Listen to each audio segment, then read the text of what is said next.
तसव्वुर कीजिए कि आप फुल प्रोटेक्शन के साथ इस तरह की जगह पर मौजूद है और आपको लगता है कि ये मखलूक आपको फुल प्रोटेक्शन के साथ, यानी कि आप खुदा की प्रोटेक्शन करके गए, इसके बावजूद अब आपको ऐसा लगता है कि अब आपको वो चीज़ टच नहीं कर सकती या नुकसान नहीं कर सकती। लेकिन इसके बावजूद वो चीज़ अगर आपको नुकसान पहुंचाती है, और ऐसा हुआ है, तो इस तरह की स्टोरी हम आज आपके सामने पेश करेंगे और आप इसमें देखिएगा कि ऐसा क्यों हो। बहुत सारी मूवीज़ आपने ऐसी सुनी होगी, हॉरर मूवीज़, लेकिन आपको ये नहीं मालूम होगा कि उस मूवीज़ में एक्चुअली उनके साथ कुछ ऐसे वाक़यात हुए जिनमें उनकी जानें गई। तसव्वुर कीजिए कि गुड़िया जो कि एक जगह पर बैठी होती है और रात पे जब आप सो रहे होते तो वो आपके घर का राउंड लगा रही है। इस तरह की बहुत सारी इंटरेस्टिंग स्टोरीज़ आज हम आपके सामने पेश करेंगे। मेरा नाम है डॉक्टर मुबारक और मेरे साथ है मिस्टर अमीन और आप देख रहे हैं जिन स्टोरीज़ पार्ट 8।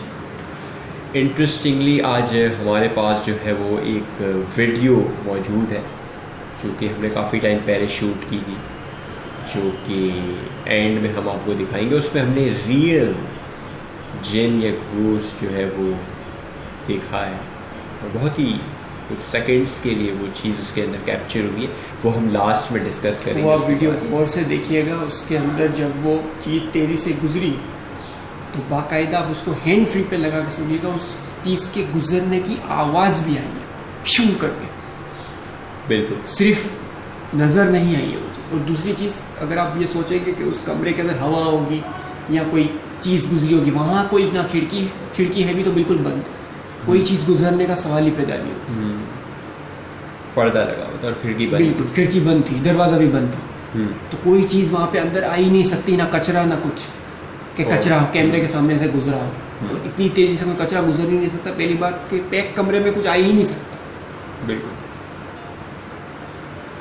ओके। इससे पहले कि हम स्टार्ट करें, अगेन हम आपको बता देते हैं कि आप अगर अपनी स्टोरीज़ भेजना चाहते हैं, ईमेल स्क्रीन पर भी मौजूद है, डिस्क्रिप्शन में भी है, और नंबर हमारा है व्हाट्सएप 032328603839, इस स्क्रीन पर भी मौजूद है और नीचे डिस्क्रिप्शन में भी मौजूद है। आप अपनी स्टोरीज़ लिख कर भेज सकते हैं, वॉइस रिकॉर्डिंग भी भेज सकते हैं। ओके, इसके अलावा इस वीडियो के नीचे जो है वो अपनी जो भी राय है उसे ज़रूर कमेंट पे मेंशन कीजिए, लिखिए और इस वीडियो को शेयर कीजिए। जो भी आपका फीडबैक है वो आप ज़रूर जो है वो दे, ताकि हम इसे इम्प्रूव कर सकें। और इस चैनल को जो है सब्सक्राइब ज़रूर कीजिए और आप ही की जो है वो कमेंट्स, लाइक और ये आपकी वीडियो जितना आप देखेंगे वही हमें मोटिवेट करेगा और अच्छी स्टोरीज़ हम जो है वो ला सकेंगे। और ओके, तो बढ़ते हैं हम जो है वो आज की पहली स्टोरी की तरफ। वाक़या जो है वो है डॉल मेकर का। एक डॉल मेकर, मशहूर डॉल मेकर, गुड़िया बनाता था और वो जो है वो गुड़िया बनाते हुए उसने एक बार एक ऐसी डॉल बनाई जो कि उसको बहुत पसंद आ गई और उसने ये फ़ैसला किया कि ये जो डॉल है ये मैं अपने साथ घर ले जाऊँगा, यानी इसको मैं सेल नहीं करूँगा, और उसने घर पे रख दी। अकेला रहता था घर। कुछ टाइम बाद उसके जो नीचे वाले फ्लैट में जो लोग रहते थे वो उसके घर आते हैं और कहते हैं कि आपके घर पे कोई मेहमान वगैरह आए हुए हैं। तो वो कहते हैं कि आपके क्यों? वो कहते हैं कि आपके जो ना घर में ऐसा लगता है जैसे बहुत शोर, आधी रात तक शोर, रात के 4 बजे, और 2 दिन से चल रहा है। उसके घर में कितने लोग रहते? अकेला रहता है और एक डॉल होती है उसके पास। और यही जो है वो, और वो बड़े मज़े की बात होती है कि वो कहता है कि 2 दिन तक तो मैं घर पे उठा ही नहीं। वो भी हैरान होता है, जो नीचे से पड़ोसी जो आए होते हैं वो भी हैरान होते हैं बड़ा हैरान होता है कि मैं घर पे नहीं था, शोर हो रहा था। और इसी तरीके से वो जो है वो एक रात वो सो रहा होता है। ऐसा होता है कि अचानक से उसकी आँख खुलती है और वो देखकर दंग रह जाता है। क्या देखता है कि वो जो डॉल है वो बेसिकली पूरे घर का चक्कर लगा रही होती है, वो शोर शराबा कर रही होती है, चीज़ें गिरा रही होती है। ये खुद देखता है, खुद देखता है और दंग रहता है। कहा जाता है इसके बाद या तो इस डॉल मेकर को मार दिया, या तो उस डॉल मेकर ने इस डॉल को कहीं फेंक दिया। कहा जाता है कि उस डॉल के ऊपर कोई चीज़ पजेस थी, और आज ये जो डॉल है ये एक म्यूज़ियम में रखी गई, और इसी के ऊपर एक फिल्म भी बनी है, एनाबेल दी डॉल। तो ये रियल स्टोरी बेस्ड मूवी है, इससे इंस्पायर हुए ये फिल्म बनाई गई। फिल्म की हम बात कर रहे हैं तो एक मूवी है द प्रोटैगनिस्ट। इस मूवी में एक सीन है जिसमें पूल के अंदर स्कल जो है, ह्यूमन स्कल, वो बहुत सारे रखे गए। इंटरेस्टिंगली वो जो स्कल है ना वो आर्टिफिशियल नहीं, वो असली है, लाइक असली इंसानों के स्कल है। कहाँ से अरेंज किए, कैसे अरेंज किए वो हमें नहीं पता। जाहिर सी बात है कब्रिस्तान से अरेंज किए। क्यों इन्होंने की? क्योंकि ये एक तो सस्ते पड़ रहे थे। सस्ते क्यों पड़ रहे थे? क्योंकि फैब्रिकेटेड महंगे होते हैं। ये सस्ते क्यों पड़ रहे थे? वैसे ही कोई इसकी कोई ख़ास तो होती नहीं, तो वैसे ही ख़त्म हो जाना, तो सस्ते में भी मिल रहे थे, तो इन्होंने ये यूज़ कर लिया। बट इंटरेस्टिंगली जो एक्ट्रेस उस पर रोल कर रही थी उसको ये बात नहीं पता कि ये ओरिजिनल। ये वो सीन है ना जो स्विमिंग पूल के अंदर स्कल वगैरह। बिल्कुल। तो ये जो है वो इंटरेस्टिंगली उन्हें ये बात नहीं मालूम। कहा जाता है कि इस मूवी के बाद जो डायरेक्टर थे उनकी, या जो कुछ एक्टर्स थे, मल्टीपल एक्टर्स की जो है वो डेथ हुई है, कुछ के एक्सीडेंट हुए हैं। कहा जाता है कि ये जो है वो उस पूल में जो रियल इन्होंने स्कल इंक्लूड किए थे, ये उनकी वजह से जो है वो उनके ऊपर कुछ ज़ाहिर इतने सारे ह्यूमन के स्कल साफ, तो उसके ऊपर अब क्या हुआ और क्या नहीं। इसी तरह की एक बड़ी मशहूर मूवी है एक्सॉर्सिस्ट 1973। आप सब ने ही इसका नाम सुना, अपने ज़माने की बड़ी सुपरहिट मूवी है। और इस मूवी के अंदर जो है वो, इस मूवी का बड़ा मशहूर है कि इस मूवी को कंप्लीट करने के बाद काफ़ी सारे एक्टर्स जो है, एक मेरे ख्याल है एक्सीडेंट हो जाता है, उसकी टांग कट जाती है, एक जो है उसकी डेथ हो जाती है। तो हॉरर मूवीज़ जो है जब भी आप बनाते हैं तो it's not gonna be easy, ये इतना ईजी नहीं होता है। आपको ऐसा लग रहा होता है कि वो जस्ट एक्टिंग हो रही है, बट मेरा ख्याल है उसके बाद जो है वो काफ़ी चीज़ें जो होती है। और इस तरह की कहीं सारी मूवीज़ जिसमें आप और एक्टर्स ने इस तरीके की फीलिंग लाइक उन्होंने महसूस भी किया रियल में। ये काफ़ी जो है वो ज़रा जो हॉरर मूवीज़ करना आसान नहीं होता। बिल्कुल। ओके, हमारे पास जो है वो आज एक लिसनर की स्टोरी भी मौजूद है। उससे पहले जो है वो हम आपकी स्टोरी सुनते हैं। सही, मैं आपको एक स्टोरी सुनाता हूँ। ये वही स्टोरी है जिसमें आपने मैं भी स्टार्ट में जिक्र किया कि फुल प्रोटेक्शन के बावजूद वो आप पे अटैक कर रही, तो कैसे? बहुत ही मशहूर पैरानॉर्मल इन्वेस्टिगेटर है जो कि दुनिया की हॉन्टेड से हॉन्टेड जगहों पे जाके इन्वेस्टिगेशन करता। जब उसको पता चला कि एक गांव के एरिया में एक चुड़ैल आ गई है और काफ़ी लोगों को परेशान करके रखा है उसने, और जवान लोगों को वो अपनी तरफ अट्रैक्ट करके उनको ले जाती है, फिर उनका खून वगैरह चूस के और उनका गोश्त वगैरह खा के फिर उनके ढांचे मिलते हैं। तो ऐसी ख़तरनाक जगह के ऊपर ये लोग की पूरी टीम, जब उनको पता चला तो इन्वेस्टिगेट करने के लिए लोग पूरी टीम गई। वहाँ पे जब रात शाम में इनकी टीम पहुँची तो उन्होंने पहले पूरा सर्वे किया, गांव वालों ने बताया कि भाई वो जो चुड़ैल है वो यहाँ इस जगह पे कब्रिस्तान के पास खेतों में नज़र आ चुकी है। तो उन्होंने फिर रात हो गई, 11-12 बजे के बाद इन्वेस्टिगेशन स्टार्ट की। जब इन्वेस्टिगेशन के लिए लोग उतरे कैमरे वगैरह लेके, तो आहिस्ता आहिस्ता टीम को एक अजीब घबराहट हुई। आहिस्ता आहिस्ता एक एक करके टीम मेंबर बोलता था कि हम नहीं कर सकते आपके साथ, क्योंकि हमें एक अजीब सा खौफ आ रहा है। फिर भी उसने, जो लीडर था उनका, जो गाइड कर रहा था, उनका जो मेन कैरेक्टर था इन्वेस्टिगेटर, उन्होंने उनको हौसला दिया कि चलो कुछ नहीं होता।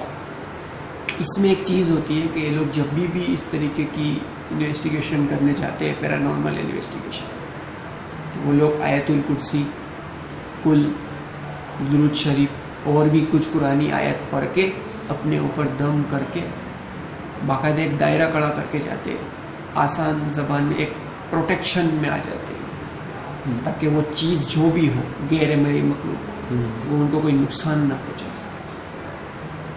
लेकिन इसके अंदर भी 3 किस्म के प्रोटेक्शन होती है, जहाँ तक कि उस इन्वेस्टिगेटर ने बताया।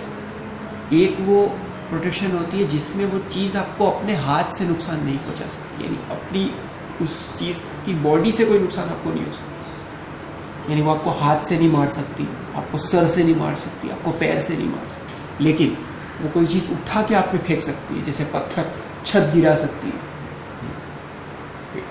लेकिन चूँकि ये इतनी ज़्यादा ख़तरनाक चीज़ थी, तो इन्होंने सेकंड लेवल की प्रोटेक्शन को लिया था, जिसमें वो चीज़ सिर्फ नज़र आ सकती है, लेकिन आपको कोई नुकसान नहीं दे सकती, ना किसी चीज़ से, ना बाई हैंड, ना बाई, मतलब अपनी बॉडी से भी नुकसान नहीं दे सकती, और ना किसी चीज़ से आपको नुकसान दे सकती। इन्वेस्टिगेशन शुरू हुई। इन्वेस्टिगेशन करते हुए जब उनको 1 घंटा गुजरा, तो पूरी टीम, 1 मिनट, मैं ये कहना चाह रहा था कि 3rd लेवल की प्रोटेक्शन क्या होती है? 3rd लेवल की प्रोटेक्शन अगर कोई भी इन्वेस्टिगेटर करता है, तो उसका मतलब ये है, उसमें मतलब कुछ आयतें ऐड हो जाती हैं, जो इसका मतलब एक्सपर्ट होता है उसको पता होता है ये चीज़। उसमें वो ना आपको चीज़ नज़र आएगी, ना आपके कैमरे में कोई चीज़ रिकॉर्ड होगी, ना आपको वो किसी चीज़ से नुकसान दे सकती है, ना हाथों से, ना अपनी बॉडी से, ना किसी चीज़ से। इसका मतलब कि अगर आपको कोई ऐसी जगह पर जाना है, आपका कहीं से गुजर हो रहा हो, तो आप तो 3rd लेवल की प्रोटेक्शन लेके, यानी 3rd लेवल का दायरा, आप तो उसको ना देखना चाहते हो ना, बिल्कुल, हम तो वहाँ से निकलना चाहते हैं। तो ये उनके लिए जो बिल्कुल इस चीज़ को देखना भी नहीं चाहते, बिल्कुल आम लोगों के लिए। लेकिन इनको तो एक चीज़ कैमरे में रिकॉर्ड करनी होती है, इसलिए ये लोग इस चीज़ के ऊपर मतलब कम थोड़ा सा वो रखते हैं, ताकि वो चीज़ आए, हमें थोड़ा बहुत हर्ट करे। ओके, सही। 1 घंटा जब गुजरा, उसके बाद वो चीज़ की हल्की सी झलक नजर आई कि वो चीज़ दरख्त के पास से गुजरी। उसके बाद पूरी टीम ने कैमरे फेंक दिए। जो इसका लीडर था इन्वेस्टिगेशन करने का, पैरानॉर्मल इन्वेस्टिगेशन का जो लीडर था, उसने बोला कि चलो कुछ नहीं होगा, हम दायरा कड़ा में हैं। लेकिन उनकी ऐसी हालत हो गई थी, क्योंकि उन्होंने सुन रखा था पहले से कि ये चीज़ जो है हमारा खून, इंसानों का खून चूस लेती है, खासतौर पर जवान लड़कों का या आदमी का, और ये लोग भी सब मेल ही थे। तो उन्होंने तो बोल दिया, बहाना बना लिया कि आप हमसे रिज़ाइन लिखवा लें, हम ये जॉब ही नहीं कर रहे, और सब जाके गाड़ी में बैठ गए, हम नहीं कर रहे प्रोग्राम। उसके बाद ये जो अकेला बंदा था, ये बोला मुझे कैमरा दो, मैं अकेला जाऊँगा। पूरे गांव वाले भी मना कर रहे थे कि ना जाओ तो अच्छा है, लेकिन फिर भी उसने वो कहा कि जब मैं यहाँ आया हूँ तो पूरी इन्वेस्टिगेशन करके जाऊँ। अब ये आप सोचो कि जब शाम होती थी तो गांव में से एक बंदा बाहर नहीं निकलता, इतनी दहशत थी इस चीज़ की, और ये चीज़ कहीं से आ गई थी, पहले नहीं थी। सही। अब अकेला बंदा कैमरा लेके जंगल की तरफ निकल पड़ा, खेतों की तरफ। अब आप सोचो, एक बंदा कैमरा लेके जा रहा है, सिंगल, आगे पीछे कोई नहीं, जो पूरी टीम है वो बहुत दूर, और सिर्फ इसके पास एक वॉकी टॉकी, जो अगली जो इसकी बैकअप टीम है उसके पास, ताकि वो हेल्प के लिए बुला सके, कुछ इमरजेंसी हो जाए। अभी आगे आगे जाया जा रहा है, उसको उसके बाद कोई चीज़ नज़र नहीं है, लेकिन उसको डर है कहीं पीछे से आ गई तो कहीं साइड से आ गई तो सामने अचानक आ गई और सेकंड लेवल की प्रोटेक्शन ली भी है, प्रोटेक्शन है इसके पास सेकंड लेवल की कि वो चीज़ सिर्फ चीज़ उसको नज़र आएगी, सही, लेकिन वो इतनी दहशत वाली शक्ल थी उसकी, इतनी खौफनाक शक्ल थी कि उसको देखना भी गवारा नहीं था। लेकिन ये जो बंदा है ये खुद भी 2008 से इन्वेस्टिगेशन कर रहा है, तो उसको काफ़ी एक्सपीरियंस है। ऑलमोस्ट 12 साल। बिल्कुल इन्हीं पैरानॉर्मल चीज़ों के ऊपर इन्वेस्टिगेशन कर रहा है। बढ़ते हैं आगे आगे स्टोरी की तरफ कि वो आगे आगे निकलता है। खेतों में गया, रात का सन्नाटा, बिल्कुल खामोशी, गांव का एक बंदा भी कहीं नज़र नहीं आ रहा, घर के बाहर या खिड़की से ही कोई देख रहा हो, कोई भी नहीं। और टाइम हो रहा है रात के 1:30 से 2। इसने खेतों का रास्ते को पार किया, फिर एक आया कब्रिस्तान। उसको ऐसा लगा कि कब्रिस्तान में तो नहीं होगी, कब्रिस्तान के अंदर गया तो वहाँ पे उसको एक कब्र के पास एक थैली मिली जिसमें पुराने कपड़े पड़े थे। उसने उस थैली को खोला। वो लोगों की आदत है, वो लोग ग्लव्स पहन के रखते हैं ताकि किसी चीज़ को छूना पड़े तो प्रॉब्लम ना। थैली को खोला तो उसके अंदर से पुराने कपड़े निकले, तो उसको शक हुआ कि ये वही कपड़े हैं जो इसने चेंज किए, कि वो दुल्हन के कपड़ों में घूमती थी, तो ये कोई पुराने कपड़े थे। सही। फिर उसने थैली को वहीं रख दिया। उसके बाद वो आगे आहिस्ते आहिस्ते बढ़ता गया। कैमरा ऑन था, बैकअप टीम से स्टैंड बाई पे था कि कोई इमरजेंसी सिचुएशन में रब्ता किया जा सके। कब्रिस्तान क्रॉस हो गया, वो चीज़ उसको नजर नहीं है। उसके बाद फिर छोटे छोटे मकान आए। वहाँ से जब वो एक पतली सी गली थी, वहाँ से जब वो गुजरा तो पीछे से इतनी बड़ी ईंट आई, मतलब उसका एक कदम आगे गया और पीछे ईंट आई, यानी वो 1 इंच या 2 इंच के फासले से बच गया। इतनी बड़ी ईंट अगर आपके सर पे लगे तो आप मर ही जाओगे। वो भी 2 मंजिल के मकान के ऊपर से आई थी, छत से। तो इसने बोला ये कोई गांव वाले की शरारत तो नहीं उसकी, क्योंकि इतना किसी में भी दम नहीं है कि इतनी रात को मुझ पे ईंट फेंके, मजाक। हाँ, क्योंकि कोई नजर ही नहीं आ रहा था, खिड़की पे ना छत पे, कहीं नहीं, कोई भी नजर नहीं आ रहा, सब छुप गए। अच्छा, मजे की बात है सेकंड लेवल की प्रोटेक्शन के बावजूद, बिल्कुल, जिसमें वो इस तरह भी नहीं कर सकती, लेकिन ये कर रही है। बिल्कुल कर, लेकिन ये बच गई। सही है। अब इसके बाद ये जो फाइनल गली में पहुंचा तो वहाँ पे टी जंक्शन आ गई। टी जंक्शन का मतलब होता है सीधी गली, फिर एक यू रास्ता और एक यू रास्ता। सही। तो उसके जब वो एंड पे पहुंचा, कैमरा ऑन है, और वहां से वो निकली हाथ में लालटेन लिए, दुल्हन के ड्रेस में। जब वो वहां से ऐसे गुजरी तो वो सीधी गुजर गई, और ये इसको सिर्फ देखता रहा, रिकॉर्डिंग चलती है। लेकिन उस चीज़ ने इसकी तरफ मुड़ के नहीं देखा, वो सीधी ही मानो जो सीधा गली थी, उस गली में से सीधी निकल गई। उसके बाद वो शक हो गया कि अब ये कुछ बड़ा करने वाली है, क्योंकि वो खामोशी से निकली। बिल्कुल, क्योंकि बोलते हैं ना कि हर खामोश मतलब तूफान से पहले खामोशी होती है, ऐसी खामोशी। तो इतनी खतरनाक चीज़ कुछ किए बगैर कुछ किए बगैर कैसे चलेगी। उसके बाद फिर इसने वो चीज़ आग गली में गायब हो गई। उसके बाद फिर इसने वापस अपना मतलब कदम पीछे हटाया, उसी कब्रिस्तान के रास्ते, क्योंकि आगे और जाता तो ये भटक जाता, रास्ता क्योंकि टी जंक्शन आ गया तो उसका रास्ता इसको याद नहीं था, क्योंकि काफ़ी आगे आ चुका। उसके बाद ये दोबारा पीछे कब्रिस्तान में गए। कब्रिस्तान पार करने ही वाले थे कि उसको एकदम लगा कि मेरे पीछे कोई चीज़ आ गई, और उस बंदे के बकौल इतना खौफ कि अभी उसका दिल फट जाएगा। क्योंकि ये चीज़ जो होती है ये वाइब्रेशन छोड़ती है, जिससे हमें खौफ आता है, हम डरते हैं। एनर्जी होती है इसके अंदर, ये नेगेटिव एनर्जी। जैसे ही इस बंदे ने पीछे मुड़ा कैमरा लेके कि मैं इसको करीब से रिकॉर्ड कर लूँ, हालांकि बहुत ज़्यादा डर रहा था, क्योंकि ज़ाहिरी बात है इतने करीब से चीज़ आ जाए तो आप डरोगे। जैसे इसने पीछे मुड़ा, फौरन इसने अपने पंजे इतने 3-3 इंच के नाखून थे उसने, और उसका मुंह भी उसने करीब से देखा था। ये दांत जैसे शेर के दांत कैसे होते ऐसे बड़े, और चेहरा इतना भयानक कि वो कहता है कि आज तक मैंने इतना भयानक चेहरा नहीं देखा, इतने करीब से नहीं। आज जितना आप मेरे करीब बैठे, इतने करीब से देखा उसने। और उसने उसकी तरफ ऐसे हाथ पे पंजा, और उसने जोरदार उस चुड़ैल ने चीख मारी, इतनी जोर से चीख मारी कि जो बैकअप टीम बैठी थी इतनी दूर वहां तक आवाज गई। हालांकि कब्रिस्तान के बाद एक खेत, पूरा खेत आता था, खेत के बाद भी काफी दूर बैकअप टीम थी, वहां तक आवाज गई। तो वो आवाज सुन के, क्योंकि ये साहब तो बेहोश हो गए,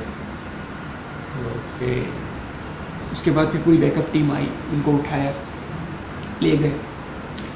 फिर सुबह ये लोग दोबारा अपने मतलब सिटी में चले गए, क्योंकि सुबह ऑलमोस्ट हो ही गई थी, 3:30-4 तो बज ही चुके थे। तो फजर के बाद ये लोग अपने सिटी की तरफ चले गए। उसके बाद ये लोग गांव वाले से, ये जो शख्स थे जब होश में आए, नॉर्मल लोग, उसके बाद उन्होंने राब्ता किया अगली रात। तो गांव वालों ने कहा कि आज कोई नज़र नहीं आया। इस तरीके से 1 महीने तक राब्ता रहा, कोई नज़र नहीं आया।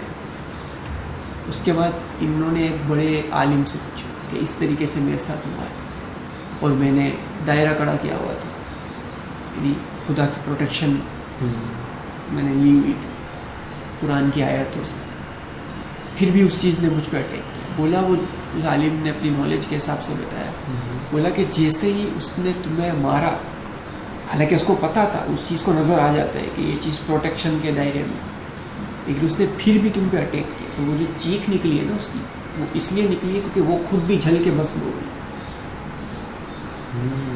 क्योंकि उसने खुदा की प्रोटेक्शन के अंदर हाथ डालने की कोशिश की, अपनी ताकत को बड़ा समझते हुए, इसलिए उसकी चीख निकली थी, क्योंकि वो खुद भी ख़त्म हो गई। आपको तो चोट आई हल्की सी, नाखून की खराश, वो पूरी खत्म, लेकिन वो बिल्कुल निस्तो नाबूद हो गई। तो ये होती है खुदा की, कुरान की जो आयतें हैं, उनकी ताकत, खुदा की प्रोटेक्शन, खुदा से बड़ी कोई भी चीज़, कोई ताकत नहीं, जो कि इस वाक़ये से प्रूफ होगी। और ये बिल्कुल सच्चा वाक़या है। और ये बहुत ही एक मशहूर इन्वेस्टिगेटर है जिन्होंने अपनी स्टोरी में ये सुनाया, जो मैं आपके साथ शेयर किया है आज। मतलब इसमें यहाँ पर 2-3 चीज़ें तो बहुत क्लियर हो गई कि वो नॉर्मल चीज़ों से स्ट्रॉन्ग चीज़ थी, इसी वजह से सेकंड लेवल के दायरे के बावजूद वो किसी चीज़ को फेंक सक रही थी। बिल्कुल, लेकिन उसको लगी नहीं, बट कोशिश की उसने। फिर जो है वो अपना दूसरी चीज़ यही कि अगर आपने प्रोटेक्शन ली हो तो कितनी भी कोई इस तरह की चीज़ हो, खुदा से बड़ी कोई ताकत। बिल्कुल। अब उसने उसको तोड़ने की कोशिश भी की, तो क्या हुआ इसका अंजाम, कि वो खुद ही मर गई। ओके, बढ़ते हैं हम अपने आज के एक लिसनर, जो कि हमेशा में बहुत सारी स्टोरीज़ भेजते हैं। आज भी जो है उनकी कुछ स्टोरीज़ हमारे पास मौजूद है, तो हम उसे शामिल करते हैं। ये हमारे काफ़ी पुराने लिसनर हैं और जो बड़े शौक़ से सुनते हैं और अपनी स्टोरी हमारे साथ शेयर करते हैं। अस्सलाम वालेकुम, मेरा नाम है Valentine Joseph and I belong from Karachi. और ये इंसिडेंट्स भी कुवैत का है। कुवैत में बेसिकली एक ओल्ड अबैंडन्ड हॉस्पिटल है जिसका नाम है ओल्ड अमीरी हॉस्पिटल। और अकॉर्डिंग टू द लोकल्स, ठीक है, क्योंकि मैंने खुद विटनेस नहीं किया तो मुझे पता नहीं, वहाँ पे ये होता है क्योंकि वो वार्ड के टाइम में, आई गेस शायद, अगर मुझे याद आता है, वहाँ के जो लोकल्स हैं वो बोलते हैं कि 91 was the year when there was an invasion, that is a war between Kuwait and another country that I cannot specify. तो उन्होंने बोला कि यहाँ पे बहुत सारी अजीब व गरीब चीज़ें हुई, और उस 91 से लेकर I guess up till this date वो जगह टोटली सील की हुई, उसको पूरा लाइक फेंसिंग किया हुआ है। बट वो कहते हैं कि कुछ ऐसी चीज़ें अंदर होती है उस हॉस्पिटल में जो लाइक काबिल आप बयान नहीं कर सकते, या इन सम रीज़न स्ट्रेंज और मोस्ट मिस्टीरियस प्लेस है वो जगह। और वो कहते हैं कि क्योंकि since it's an abandoned old hospital, तो उस ज़माने में कोई सीसीटीवी कैमरा नहीं थे, ओके, आई एम श्योर उस ज़माने में स्मार्टफोन्स भी नहीं थे। तो वो कहते हैं, जो आसपास लोग रहते हैं वो कहते हैं कि भाई रात को यहाँ पे अजीब व गरीब चीज़ें होती है, अजीब व गरीब आवाज़ें आती है, ठीक है। अंदर जो चीज़ें उन्होंने छोड़ी हुई थी वो इधर से उधर मूव होती, ठीक है। और वो इतना लाइक जो सामने जो घर बने हुए, वो कहते हैं ये इतना भयानक लगता है रात में, और दिन में भी तो एक अजीब ही मंजर पेश करता है। और वो कहते हैं कि इट्स यू नो लाइक आप सोच नहीं सकते हो कि अगर कोई इन केस या बाय चांस लाइक जिस काफ़ी ऐसे लोग हैं जिनको ये चीज़ होता है कि नहीं ये चीज़ें एग्जिस्ट नहीं करती, जाने का जो शौक होता है, अगर जो अंदर गया है वो आज तक वापस नहीं है। उन्होंने ये भी बोला कि वहाँ पे जो इन्होंने लाइक चौकीदार रखे थे, जो लोग रखे थे to take care of the place, वो ऐसे गायब हुए कि आज तक उनका पता ही नहीं लगा कि क्या है basically. So this is a short story that I would like to share with you, and thanks a lot, and I'm looking forward to share more stories with you. Take care, Allah Hafiz. बढ़ते हम अगली story जो कि इन्होंने ही भेजी है। और किस्सा मुझे आप सबसे शेयर करना था, और वो किस्सा ऐसा है कि मेरे दूर के रिश्तेदार हैं, वो काम करते थे किसी इंडस्ट्रियल एरिया के अंदर। तो एक दिन ऐसा हुआ कि 12 साढ़े 12 1 या 2 बजे का टाइम था, वो आ रहे थे काम से। तो उन्होंने लिटरली देखा कि गाड़ी खड़ी है रोड पे, और उसके नीचे जो है ये बच्चा जैसा खेल रहा है। तो उसको देख के थोड़ा अजीब हुआ, क्योंकि उसने बोला कि इंडस्ट्रियल एरिया है और यहाँ पे तो 10 बजे के बाद तो कोई नॉर्मली नज़र आता नहीं है, तो लाइक कैसे पॉसिबल हो सकती है। एनीवेज वो आगे बढ़े। अब जब वो आगे बढ़े फिर उनको वो बच्चा वापस नज़र आया। अब वो कंक्लूजन में आ गए, मतलब वो थोड़े परेशान हो गए। उन्होंने सोचा कि हो सकता है मेरा वहम है, क्योंकि मैं काफ़ी थक गया हूँ, तो हो सकता है कि मुझे नज़र आ रहा है, मतलब कोई वहम होगा मेरा। अब वो कह रहे जैसे ही आगे आगे बढ़े तो उनको फिर वही बच्चा नज़र आ रहा है। अब वो परेशान हो गए। उन्होंने बोला मैं जाके पूछ ही लेता हूँ। वो जब उसके पास गया है उससे पूछने के लिए, तो वो बच्चा जो है वो कह रहा है कि मेरे नज़रों के सामने, कह रहा है मतलब वो दीवार जो सामने थी वो काफ़ी एक हाइट पे थी, कोई समझ ले कि कोई 10 या 12 फीट की कोई दीवार होगी हाइट में।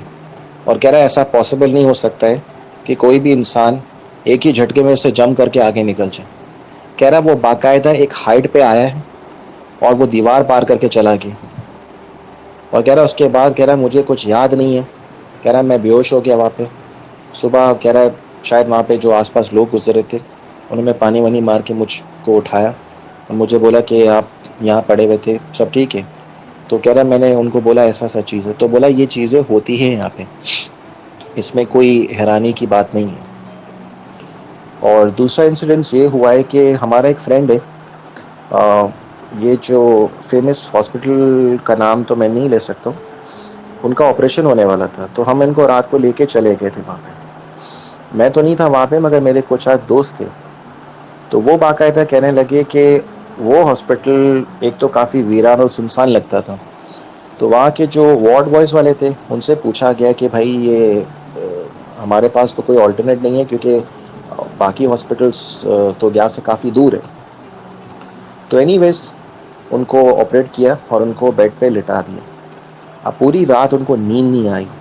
मेरे दोस्त लोग कह रहे हम लोग परेशान हो रहे, हमें कह रहे उसके ऑपोजिट साइड पे रेल की पटरियाँ थी। कह रहा हम सामने खड़ा के देख रहे, कह रहा है बंदा सामने से आ रहा है, मतलब बिल्कुल स्ट्रेट आ रहा है, और वो आते आते कह रहे 1 सेकंड में, कह रहा मतलब जैसे पॉसिबल नहीं हो सकता ये चीज़, मगर 1 सेकंड में वो बिल्कुल खिड़की के बिल्कुल सामने आ गया उनके। अब वो कह रहे हम डर गए, हम लोग परेशान हो गए। तो हमने वार्ड बॉय से पूछा भाई ये क्या चक्कर है, तो बोला कि ऐसी चीज़ें होती रहती है इस हॉस्पिटल में, ये कोई नई बात नहीं। उसने बोला मगर हमारे लिए तो नई बात है, क्योंकि हमारा जो दोस्त है वो बेड पे लेटा हुआ है, ऑपरेट ऑलरेडी हो चुका है, और कह रहा हम चाह रहे थे कि किसी तरह से डॉक्टर हमें इजाज़त दे तो हम इसको लेके निकले, क्योंकि हमने यहाँ रहना ही नहीं था। तो वो कहने लगे कि हमारी आँख लगी। तो कह रहा थोड़ी देर में, कह रहा है हम लोग को, हम में से कोई एक जो था उसको बाहर जाना था पानी लेने के लिए, क्योंकि पानी नहीं था वहाँ पे। तो उसने बोला मैं पानी लेके आ रहा हूँ। अब वो कह रहा है कि जब वो गया है तो कह रहा है हम लोग, हमारी थोड़ी फिर से आँख लगी। कह रहा हम जब उठे तो ये हमारे पास बैठा हुआ है। तो कह रहा उससे पूछा भाई तुम अभी पानी लेने के लिए गए थे, क्या हुआ पानी लेके आए? उसने बोला मैं तो पानी लेने गया ही नहीं था, मैं तो यहीं था। उसने बोला अगर तुम यहाँ थे तो वो जो था वो कौन था? कह रहा हमें समझ नहीं आया, कह रहा क्योंकि उस हॉस्पिटल में कोई अजीब व गरीब चीज़ें होने लग गई थी। लिटरली कह रहा क्योंकि सामने जो था वो जिस जगह पे मेरा दोस्त एडमिट हुआ था उसके सामने बोल सकते हो कि एक स्टोर जैसा नुमा जैसी जगह होती है। और कह रहा है वो उसको देख के हमें एक अजीब सा खौफ आता था, उस जगह को देख के, उस हॉस्पिटल को देख के, क्योंकि वहाँ पे बहुत सारे कम पेशेंट्स थे। मतलब ये समझ लें कि ना होने के बराबर थे, मुश्किल से कह रहा है कि कोई 4-5 थे। तो ये इंसिडेंट मुझे शेयर करना था आप लोग से। Thank you so much. अल्लाह हाफिज़। इससे पहले कि हम तीसरी स्टोरी शेयर करें, एक और वाक़या जो है वो मैं शेयर करना चाहता हूँ, उसके बाद हम इनका जो है वाक़या शेयर करते हैं। वाक़या है एक स्कूल का, जो कि स्कूल होती है और स्कूल जो है उसके बिल्कुल साथ, यानी कि वॉल टू वॉल एक बेंगलो होता है। आपको पता है आजकल बेंगलोज वगैरह में बिल्कुल साथ साथ स्कूल्स हैं। तो बेंगलो जो होता है वो काफ़ी ज़माने से खाली होता है और ये बात इन्हें मालूम होती है कि वो बेंगलो खाली है। तो एक वक्त एक दिन होता यूँ है कि सारे टीचर्स जो है वो स्टाफ रूम में बैठे होते हैं छुट्टी के बाद, और जो मासी होती है वो सफाई वगैरह कर रही होती है उसी स्टाफ रूम। पर वो जो स्टाफ रूम होता है ना वो बिल्कुल उस वॉल के पीछे, यानी कि उसकी वॉल के पीछे वो बेंगलो, यानी कि उस वॉल के पीछे उस बेंगलो की वॉल शुरू हो जाती टच। तो इन्हें बाकायदा उस वॉल की जो है वो पीछे से ठक ठक नॉक की आवाज़ आती है और ये हैरान हो जाते हैं। अच्छा, वो स्कूल और बेंगलो अटैच हो? बिल्कुल अटैच हो। तो अब हैरान हो जाते हैं कि बेंगलो खाली है और वॉल के पीछे से कौन इस तरीके से। बाकायदा वॉल पे कोई ठक ठक की आवाज़ तो नहीं आती, जैसे कोई नॉक कर रहा, जैसे वॉल के अंदर कोई मौजूद है। बिल्कुल हाँ, वॉल के अंदर आप ऐसे तो नहीं हो सकती, बिल्कुल ऐसी आवाज़ तो नहीं आ सकती। तो हैरान हो जाते हैं। और ये कि जो मासी होती है ना वो मजाक कर रही होती है, कहती कुछ नहीं होता, ऐसे ही है, तो खाली वो है। और जो सामने से जाकर ऐसे हाथ जो है ना उस वॉल पे ऐसे खींच के मारती होती, कुछ नहीं होता, कुछ नहीं होता। ख़त्म हो जाता है वो दिन, गुजर जाता है। वो दिन जब ख़त्म हो जाता है तो उसके बाद जो है वो मासी जब घर जाती है तो उसके ख्वाब में जो है ना एक मखलूक आती है और वो बाकायदा उसको कहती है कि जो तुमने हमारे साथ किया वो अच्छा नहीं किया, उसको हमारी इबादत का वक्त था कि तुमने हमें डिस्टर्ब किया। तो ये वो बात दूसरे दिन बताती है आकर कि इस तरीके से मुझे ख्वाब आया। तो स्टाफ वाले जो टीचर्स वगैरह होते हैं वो ऑर्डर जाते हैं, लेकिन मासी अभी भी मजाक कर रही है, यानी वो उसको अभी भी जॉली मूड, अभी भी उसको कोई सीरियस नहीं ले रही है, तो कुछ नहीं होता है।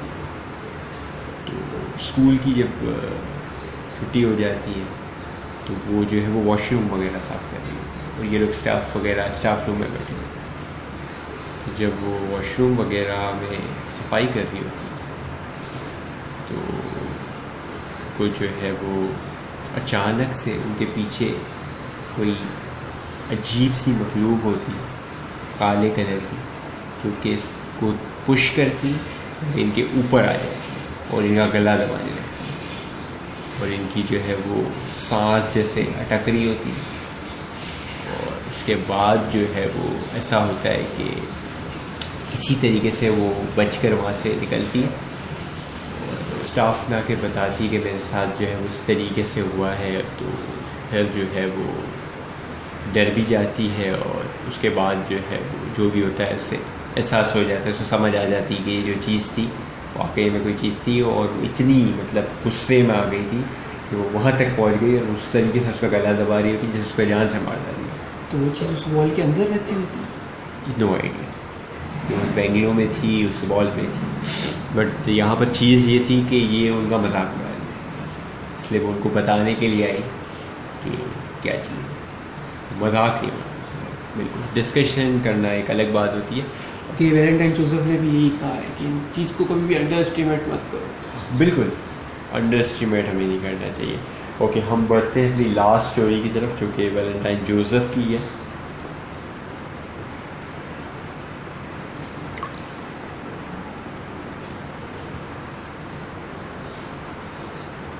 वालेकुम, मेरा नाम है Valentine Joseph and I belong from Karachi. और ये story and incidents is also from Kuwait as well. So basically हुआ ऐसा कि जो इंसिडेंट्स मैंने प्रीवियस में रिकॉर्डिंग में जो शेयर किया था अबाउट द स्टोर, ठीक है, उसके कुछ टाइम बाद जब चीज़ें नॉर्मल होने लग गई, ठीक है, तो वापस से वो चीज़ें फिर रिवर्स होने लग गई। अब अकॉर्डिंग टू जो मेरे साथ लोग काम करते थे, उन्होंने मुझे बोला था कि फॉर सम रीज़न मैं कुछ अजीब व गरीब हरकतें करने लग गया था। मतलब उनका ये कहना था कि रात में मैं गेट खोल के साथ में जो एक्सेस डोर बना हुआ है छत पे जाने के लिए, मैं वहाँ भागता था। वो मुझे पकड़ते थे, नीचे लेके आते थे, ठीक है। फिर मैं क्या देर देर रात तक, लेट आवर्स तक अंदर या बाहर घूम रहा होता था। उन्होंने ये भी मेंशन किया, और उन्होंने यूं मेंशन किया कि वहाँ के जो लोकल्स, तो वहाँ के जो लोग जिनके ऑफिसेस थे, जो लाइक शॉप के ओनर्स थे, वो बोलते थे कि वो मुझे पकड़ के लाइक साइड पे कभी लेके, क्योंकि मेरा तो बेसिकली काम खत्म हो जाता था 10-11 बजे तक, तो मेरा तो सवाल ही नहीं बनता है कि मैं वहाँ वापस आऊँ तो क्यों आऊँ। और एक और चीज़ हुआ है वहाँ पे जो मैं आई डोंट नो एक्सप्लेन कर सकता हूँ या नहीं कर सकता हूँ। मेरा कज़न हुआ था मेरे साथ, एक दो दफ़ा वो मेरे पास है। तो एक दिन ऐसी रात को मूड बना खाने के लिए, लेट आवर्स थे, 12:30 समथिंग, तो मैंने उसको बोला चलो भाई चलते खा के आते। अच्छा, वो हम लोग खा के हम लोग वापस आए। जिस रोड से हम लोग आ रहे थे, क्योंकि हम लोग पैदल थे, तो वहाँ पे बहुत सारे गैराजेस थे लेफ्ट राइट पे। अचानक से ये मेरा जो कज़न जो मेरे साथ था, क्योंकि ये कुवैत की बात है, तो वो भागने लग गया। मैंने इसको बोला भाई तुम क्यों भाग रहे हो? उसने मुझे बोला तुम भी भागो। मैंने बोला क्यों? वो कहने लगा पीछे जो बिल्ली है, जो नॉर्मली बिल्ली तो नॉर्मल साइज की होती है, इतनी तो कोई बड़ी नहीं हो जाती।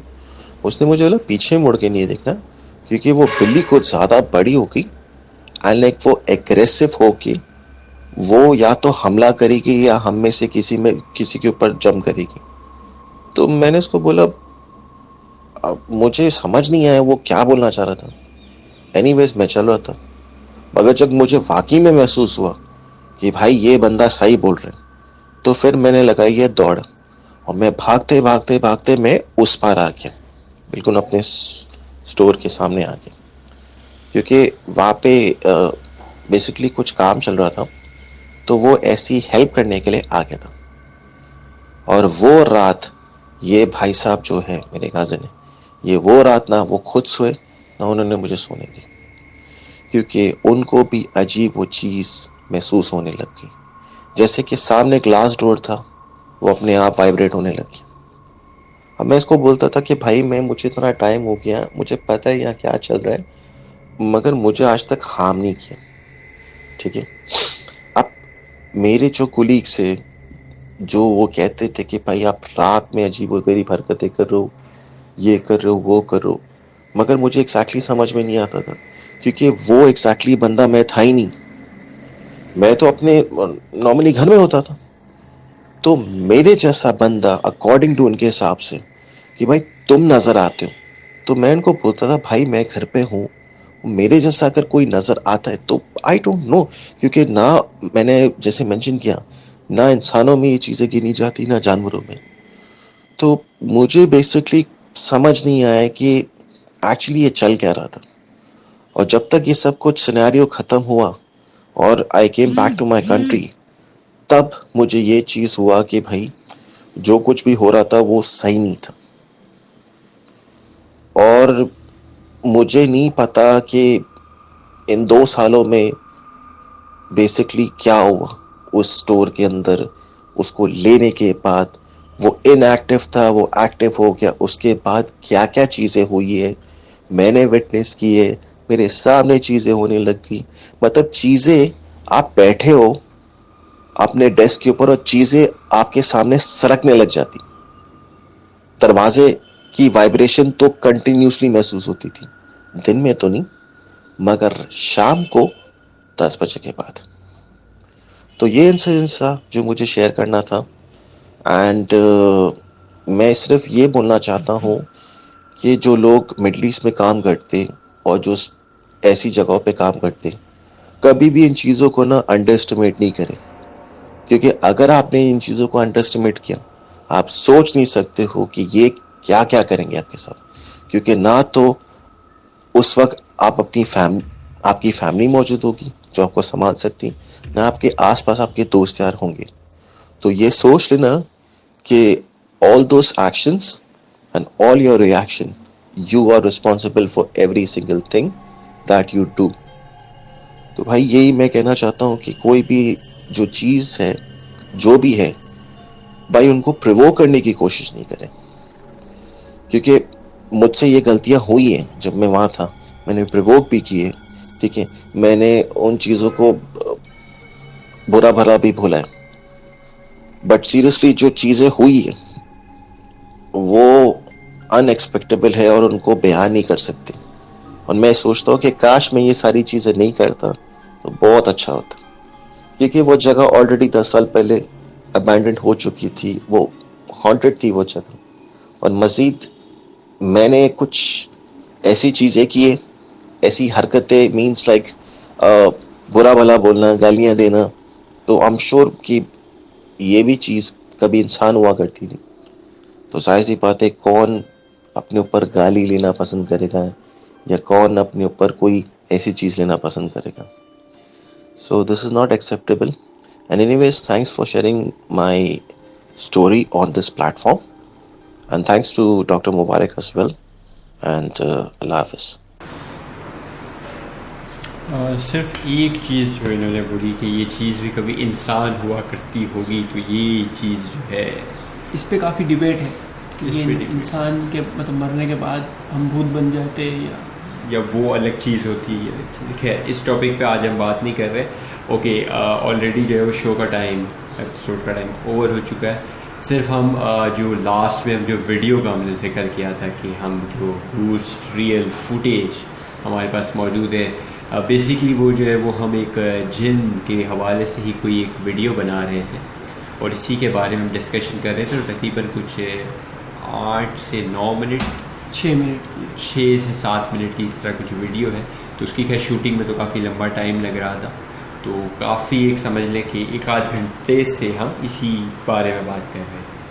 तो उसके दौरान जो है वो इसके अंदर इस तरीके की कुछ एक सेकेंड टाइप लाइक चीज़ आई है, कैप्चर हो गई है, और like it's just a shadow और समथिंग, क्योंकि ये चीज़ शैडो वगैरह में ही वो क्योंकि जहाँ तक मेरी नॉलेज है ये है वही चीज़, क्योंकि ये कभी भी आपको प्रॉपर अपनी शक्ल नहीं दिखाती, आपको हमेशा शैडो या शेड की सूरत में नजर आती है। आप खुद देखेंगे कि इसके गुजरने के दौरान एक आवाज़ भी पैदा होगी जो किसी कचरे के गुजरने से आवाज़ नहीं पैदा होती। आप गौर से सुनिएगा, और बाकायदा इतनी तेज़ी से कोई कचरा गुजर भी नहीं सकता। बिल्कुल, हम जो है वो उसको स्लो मोशन में भी करके दिखाएंगे, तो आप जो है उसको गौर से और थोड़ा सा इसका वॉल्यूम हम अप करके रखेंगे ताकि आप उसको स्पेसिफिकली क्लियरली सुन सकें कि वो आवाज़ जो है वो आ रही है और किस तरीके की आवाज़ आ रही है। और तो जो है वो बस लास्ट में हम इस वीडियो को चलाएंगे। उससे पहले जो है वो ऑलरेडी आपको सब कुछ बता चुके हैं, स्टोरी भेजने का तरीका, कमेंट्स वगैरह जो भी। ओके, स्टोरी के हवाले से जो आज का एपिसोड है, पिछले एपिसोड है, कोई भी फीडबैक आप देना चाहें वो कमेंट्स में मेंशन कर सकते हैं। और पर्टिकुलरली ये जो हम फुटेज आपको दिखाने वाले हैं, इसके बारे में अगर आप कुछ भी बताना चाहें, जो भी आपकी राय हो, आप बिल्कुल कमेंट्स में जो है वो मेंशन कर सकते हैं। और आपके पास अगर कोई इस तरह की फुटेज है या आपके साथ कोई इस तरीके की चीज़ हुई है तो वो भी आप जो है वो हमारे साथ शेयर कर सकते हैं। और बस दैट्स ऑल। बहुत सारा ख्याल रखिएगा, मिलेंगे एक और एपिसोड के साथ। अल्लाह हाफिज़। और इस वीडियो को ज़रा गौर से देखिए। एक बात समझ में नहीं आई प्रोफेसर साहब कि वो आखिर उसके ही पीछे क्यों पड़ी है। वो जिन तुम्हारे दोस्त पर आशिक हो गई, वो उसको कभी नहीं छोड़ी। क्या हाँ प्रोफेसर साहब, अगर वो कहीं बाहर चले जाए तो कुछ नहीं हो सकता। कहाँ जाएगा, वो जहां जहां जाएगा वो वहां वहां उसका पीछा करेगा। लेकिन कोई तो इलाज होगा इसका। एक ही इलाज, मौत, और वो उसे मरने नहीं देगा। और अगर कोई भी इन दोनों के बीच में आया तो उसे जीने नहीं देगा। प्रोफेसर साहब, आप भी कुछ नहीं कर सकते। वो मेरे बस की भी नहीं, मैं सिर्फ दुआ कर सकता हूं।